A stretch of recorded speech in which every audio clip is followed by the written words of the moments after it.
অত বাংলাদেশের ৬৪ জেলার ভিতরে আওয়ামী লীগ, বিএনপি, জাতীয় পার্টি, বিভিন্ন দল, রাজনৈতিক দলগুলোর ভিতরে বেশি হলে ৩ কোটি লোক হবে। আর অবশিষ্ট যারা আছেন ৬৪ জেলার ভিতরে সমস্ত জনসাধারণের প্রতি দৃষ্টি আকর্ষণ করে কথাটা বলতে বাধ্য হলাম। কারণ সরকার যে হোক না কেন, সরকারি উপর লেভেলের কর্মচারী এবং বিচার বিভাগ, মন্ত্রী মিনিস্টার যারা আছে তারা কখনো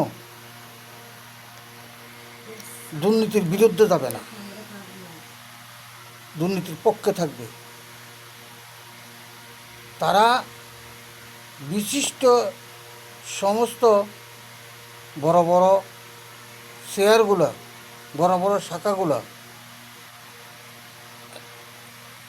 এমন লোক দেখে তারা চাকরি দেয় যারা জনগণের উপর জুলুম করতে পারে, জনগণের অর্থ সম্পদ কেড়ে নিতে পারে, জনগণের সম্পদ আত্মসাৎ করতে পারে, জনগণের অর্থ সম্পদ, জানমাল, স্থাবর অস্থাবর, নারীর ইজ্জত যারা হরণ করতে পারে তাদেরকে দেখে দেখে চাকরি দেয়।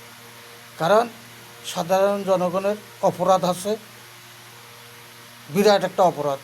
এই অপরাধ হলো ৭১ যুদ্ধের সাথে সাধারণ জনগণ সংযুক্ত হওয়ার অপরাধে আজকে সাধারণ জনগণের উপরে সরকারি কর্মচারী যারা দুর্নীতিপরায়ণ, বিশিষ্ট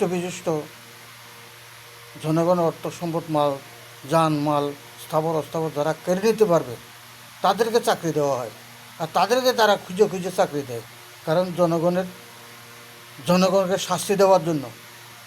আর জনগণের শাস্তি থেকে বাঁচতে হলে সামনের নির্বাচনে কাকে ভোট দিবেন আপনি নিজের বিবেককে নিজে প্রশ্ন করুন, আর প্রশ্ন করে ভোট দিবেন।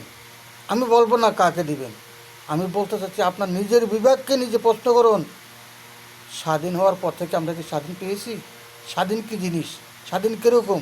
স্বাধীন কে খায় না গাদ দেয়? বলুন তো, স্বাধীন কি এটা? এরকম স্বাধীন?